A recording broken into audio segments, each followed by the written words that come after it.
Para po sa continuation ng ating Shopee Affiliates Program tutorial, ayan, tayo po ay after makapag-register doon sa ating Shopee Affiliates Program, kailangan naman nating iset yung ating payment settings. Kailangan nating mag-fill out ng ating payment settings. So, paano ba mag-fill up ng ating payment settings? Punta lang tayo dito sa ating pong Me tab sa baba. Yan, sa number 1. Then after that po, kapag tayo ay nakapunta sa Me tab, punta naman po tayo sa atin pong affiliate program. I-click lang po natin yan, yung ating affiliate program. Then ang next step natin, kailangan natin mag-fill up ng ating pong primary bank account and secondary bank account. So ano ba yung primary bank account? So kailangan nating mag-fill out doon naman sa C-Bank. Yung C-Bank, makikita natin yan dun sa atin pong Me tab. Kailangan nating magkaroon ng C-Bank account. Then, ang atin pong i-attach dyan, ang kailangan natin dyan, yung bank name, C-Bank Philippines Incorporation. Then, ang bank branch name, ayan, and bank address.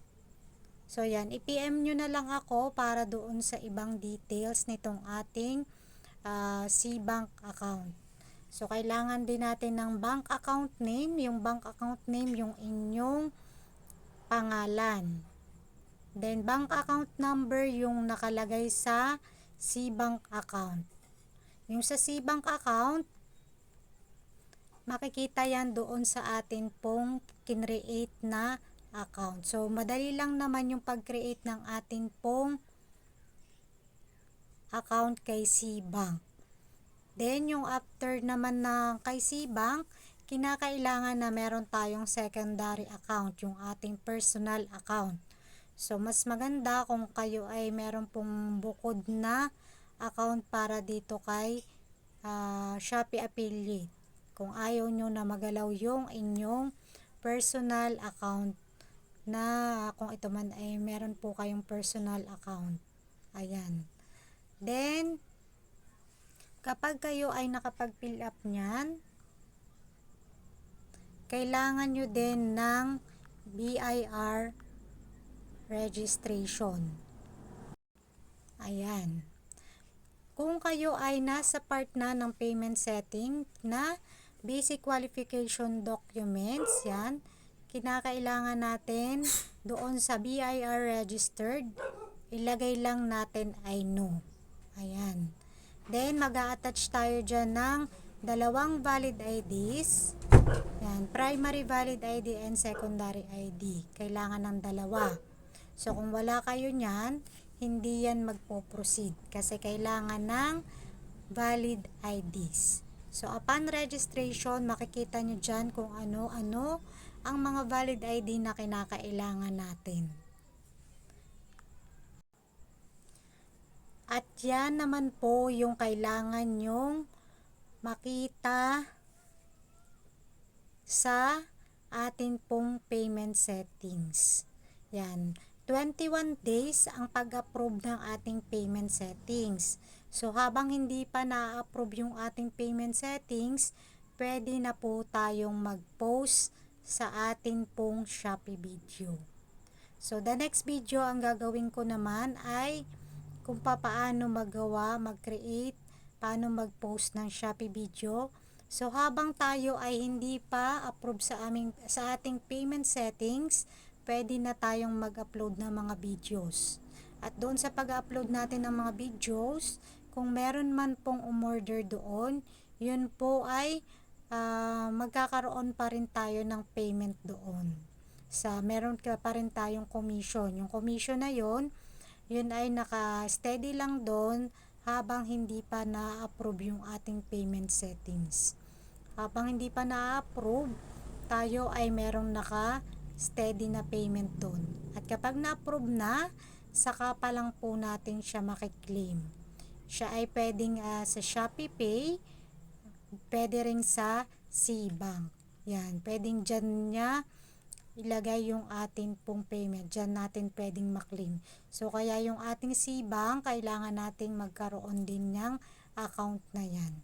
So, yan ay legit po. Legit po itong commission para dito sa ating Shopee affiliate program. So, dun sa mga naghahanap dyan, sa mga momshies na naghahanap ng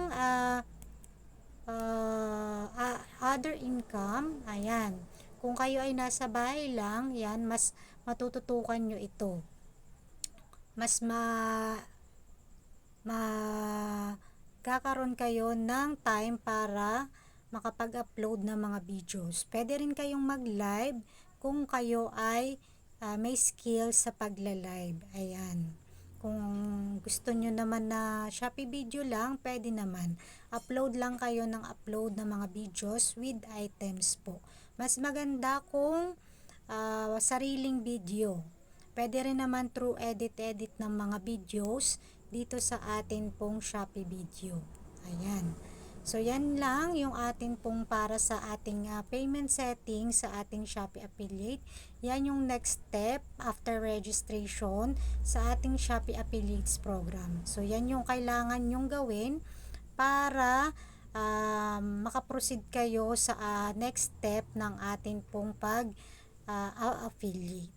So, dito sa pag-affiliate, syempre, meron ditong time na malakas, meron time na mahina. Kasi depende ito sa pag-avail ng mga customers. Kung ang nasaktuhan ay ang iyong video, na convince ang ating customer, nag-order, ayan, may commission ka. So, kung wala, ayan.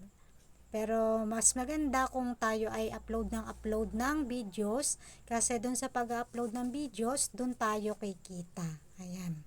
Kasi madami namang umu-order kay Shopee. Yan. Kung meron din tayong mga friends na mahilig mag-order sa Shopee, pwede natin isend yung ating link. Isa pa yon, isa pa yung way para tayo ay kumita. Pwede natin isend yung link sa atin pong hindi kasama sa bahay, hindi natin ka wifi, hindi ka connection sa data. Ayan. Pwede kayong kumita through sending links. So, yan lang. And kung meron kayong tanong, pwede nyo akong i-message para turuan ko kayo kung ano yung hindi malinaw sa inyo para makapag-proceed tayo, makapag-start ng ganitong business. So, dito sa business na ito, dito sa ating pag-affiliate, wala tayong puhunan. So, ang puhunan lang natin dito ay oras. Oras, yan. Kung tayo man ay magla-live, yan, yung ating boses. Ayan. So, yan. Sana nakatulong itong ating video tutorial para sa ating Shopee Affiliates program. Dun sa mga mother, pwede rin naman sa mga ama na walang ginagawa at mahilig makipag-usap, maggawa ng mga videos. Ayan, pwede ito sa mga naghahanap ng other extra income. Dun sa mga naka-steady lang sa bahay, yan, mas okay po sa inyo. Yan, I would suggest na kayo ay mag-affiliate dito kay Shopee. So, yung registration para dito sa ating Shopee affiliate, dun sa aking first video. So, yan. Thank you sa pag-watch ng ating video. Ingat po tayo palagi and God bless. Bye-bye!